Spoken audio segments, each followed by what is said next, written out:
Hello horror addicts, कैसे हैं आप सब। आज मैं फिर से हाजिर हूँ एक नई कहानी के साथ। एंजॉय।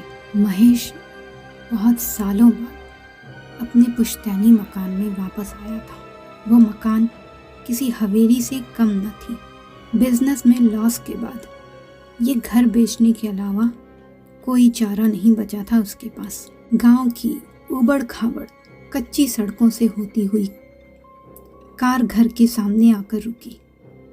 कार में से महेश की पत्नी प्रिया और बच्चे सोना और राहुल निकले और अंगड़ाई लेकर अपने अकड़े हुए हाथ पैर सीधे करने लगे। जब उन्होंने मुड़कर हवेली जैसे घर को देखा, उनके मुंह खुले के खुले ही रह गए। कितना बड़ा घर है पापा, बच्चे खुशी से उछलते हुए बोले। पर महेश की नज़र घर के बाउंड्री वॉल के उस पार खड़े बड़े से पीपल के पेड़ पर जमी हुई थी। उसके चेहरे पर थकान से ज़्यादा डर नज़र आ रहा था। हवेली के अंदर से भागते हुए रामू काका आए और राम राम करने लगे। प्रिया, ये रामू काका है, सालों से हमारे घर में ही काम करते हैं। रामू काका सामान उठाए घर की ओर चल दिए और सब उनके पीछे पीछे चलने लगे। पर अब भी महेश की नज़र उस पेड़ पर ही थी। सब जाकर अपने अपने कमरों में सो गए और सीधे शाम को ही उठे।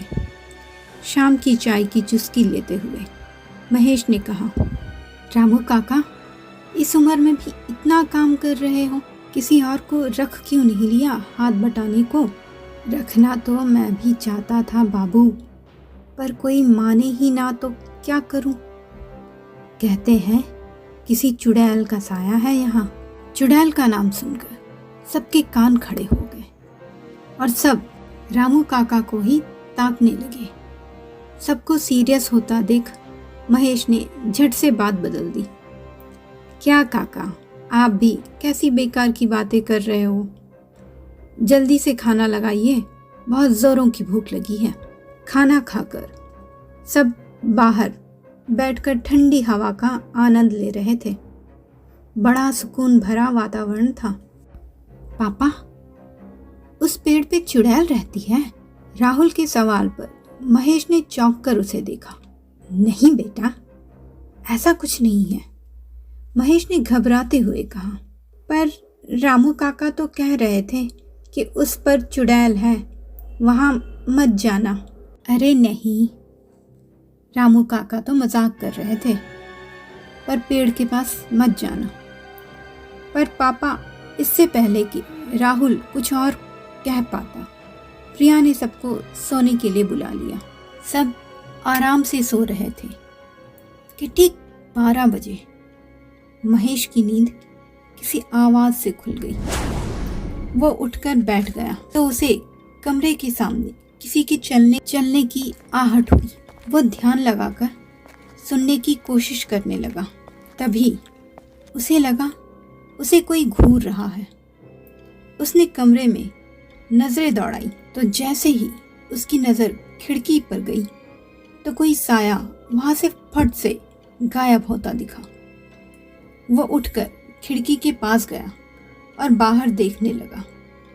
तब उसकी नज़र पीपल के पेड़ पर पड़ी, जो रात के अंधेरे में झूमता हुआ सा दिख रहा था। और फिर उसे किसी के रोने की, सिसकने की आवाज़ सुनाई दी। डर की एक ठंडी लहर पूरे शरीर में दौड़ गई महेश के। वो घबराकर वापस बेड पर आकर सो गया। जितनी जल्दी घर बिक जाए और मैं यहाँ से निकल जाऊं, उतना अच्छा। यही सोचते हुए वो सो गया। अतीत की घटनाओं को सपने में देखकर घबराते हुए उसने आंखें खोली तो सुबह हो चुकी थी। अब बच्चे और प्रिया बगीचे में क्रिकेट खेलने लगे थे। राहुल के शॉट पर बॉल उड़कर बाउंड्री वॉल के उस पार जा गिरी। प्रिया बॉल लाने चली गई थी। बॉल बाउंड्री वॉल के पास ही गिरी थी, पर जैसे ही प्रिया ने हाथ बढ़ाकर बॉल को उठाने की कोशिश की। बॉल लुढ़क कर पीपल पेड़ के नीचे की तरफ चली गई। प्रिया को ये अजीब लगा, पर फिर भी वो बॉल उठाने चली गई। जैसे ही बॉल उठाकर वो सीधी हुई, उसकी चीख निकल गई। उसने बॉल फेंका और वहां से दौड़कर भागी। उसे यूं हाफते हुए आते देख महेश ने पूछा, क्या हुआ प्रिया, क्या हुआ?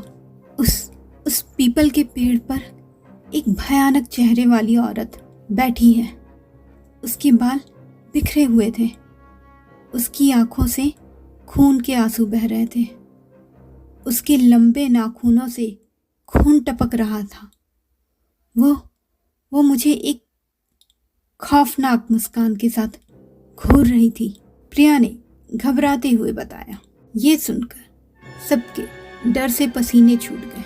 रामू काका, इसी वक्त हम यहाँ से जा रहे हैं।